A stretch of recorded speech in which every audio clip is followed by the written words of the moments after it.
Well everyone, it's time for us to go and take a look at the iPhone 15 Pro and compare it against the iPhone 14 Pro and see which particular phone is the better one for you in 2024. Now, the thing I will definitely tell you is between both these devices, there isn't really a wrong choice. There definitely are phones that are better than these two. There's definitely phones that are worse than these two, but these two phones are very, very similar. Clearly, if you have all the money in the world, go for the iPhone 15 Pro. And I would be honest, if you have an iPhone 14 Pro and if you have an upgrade available or you have some spare cash, going up to an iPhone 15 Pro, there's actually some things that you are gaining by going up to that particular device. But for the most part, if you have an iPhone 14 Pro, it's about 85% of the device of what the iPhone 15 Pro is. So we'll talk about all the differences, all the changes, all those things throughout this whole entire video and how they hold up in 2024 respectively. But if you want to pick up either one of these devices, links will be down in the description. You can get them from there and you can help support the channel at the same time. Now, starting off with the outside of both these particular phones, on the iPhone 14 Pro, you were getting a very good display. It was a 6.1-inch Super Retina XDR OLED display, and it was a very good looking panel. I thought it was a nice looking panel when it first came out, and it still looks very good and very sharp. The thing with this particular panel is that this was the first time that,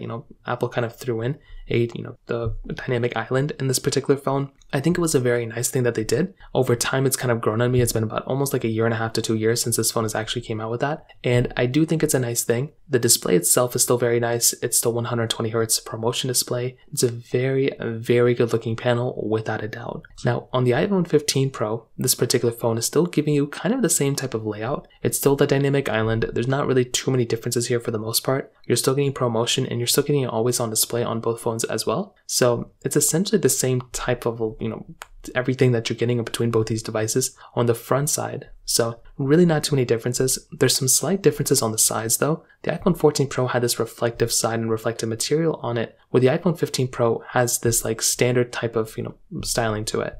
So I think it's very interesting because Samsung, or because Apple kind of went through and basically, removed that reflective coating. I don't know why. It was a really nice touch, and I feel like it was actually really nice when they first made it. Not too sure why they went ahead and removed it, but it is what it is. On the bottom though, this is probably one of the coolest things going from a 14 Pro to a 15 Pro. You're going from a lightning port on the iPhone 14 Pro to an actual, USB Type-C port on the iPhone 15 Pro. This is without a doubt one of the biggest differences and one of the coolest things going on for that particular phone. And if I'm going through and if I'm buying a certain phone, I definitely wanted to have some sort of USB Type-C. And after using my iPhone 15 Pro, because I've been using it on an everyday basis, having that device with that type of capability is so cool. All of my, accessories that I have on my MacBook plug in right into my phone. And it's a very, very cool thing. And I'm so happy that I have that type of capability. So this in and of itself is one of my most favorite things going on for this particular device. And it definitely gets a thumbs up for me. It's one of the bigger differences here for sure. On the backside, same type of frosted glass back for the most part. There's a slight difference. I feel like the curve kind of goes over the camera a little bit more on the 15 Pro, but beyond that, still look very good. It's still a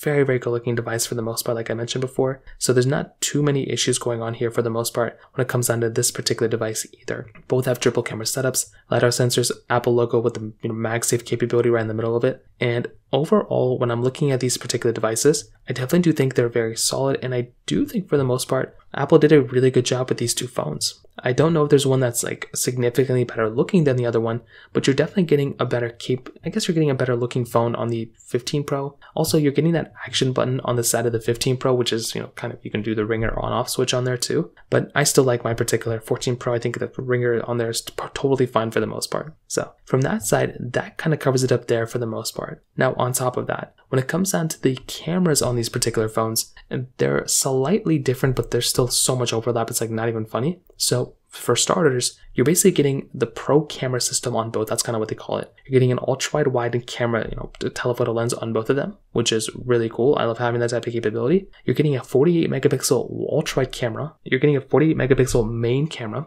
You're getting the ultra-wide sensor and you're getting the telephoto lens. Now, you're also getting that super high resolution photos that you're getting on both, but you can go down to 24 megapixels on the iPhone 15 Pro. So that is a really cool thing going on for that particular device in and of itself. On top of that, with devices like these, you're not really going to be missing out on too much between both because the camera capability and everything is very, very good. So this is by far one of the biggest things going on for this particular device, is that both cameras are very similar when it comes down to it. So if I'm going through and picking up either one, you're not really going to feel like you're missing out on too much when it comes down to it. In my personal opinion with this particular device, both cameras are great. You can do 4K at 60 on the back and front of both of them. I will say compared to other phones in the market, I feel like maybe there are going to be other devices that could be doing a better job for the most part, but I still think both phones are great. And there's not really like an insane amount of things that I complain about when it comes down to these particular devices in terms of the camera, because the cameras are very, very solid when it kind of comes down to it. So from that side, that kind of covers it up there as well. Now, on top of that, with both these phones, I've always felt like both these devices were very good. There weren't really too many issues going on with them anyways either. When it comes down to the software side,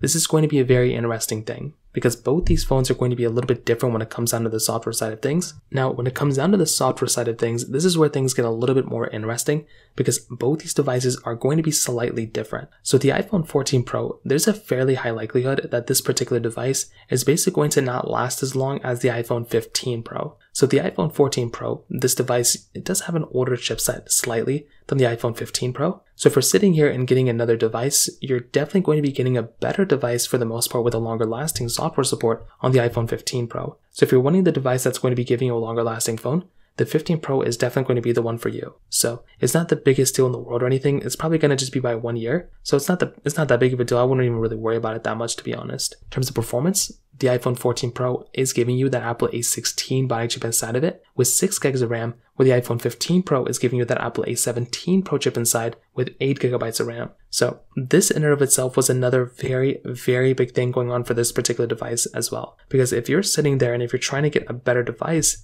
definitely with something like the iPhone 15 Pro might be the better one for you. That is the best performing iPhone as of this point. No matter what you do, no matter where you're going to go, if the iPhone 15 Pro cannot run it, there's basically no other device that can run it on from the Apple side. So that is just one big, massive thing to keep in mind here too. If I'm going through and if I'm sitting there and if I'm getting a better device, I definitely would want it on the 15 Pro. But I will tell you, the iPhone 14 Pro is still a very good performing, iPhone as well. That device is very good. It can handle everything you basically will throw at it as well. That's another very big thing going on for that device when it comes down to it as well. So I like the iPhone 15 Pro. I think that's a very, very good performing phone, obviously. But the 14 Pro is still a very good performing phone as well. And honestly, like I said before, if the 15 Pro was a 10 out of 10, the iPhone 14 Pro is like an 8.5 out of 10, probably even higher than that. So in terms of that kind of covers it up there. If you have any other thoughts or questions, let me know in the comment section below. Hit the like button, that would mean so much, but definitely hit that subscribe button. More importantly than everything else, I love every single one of you guys.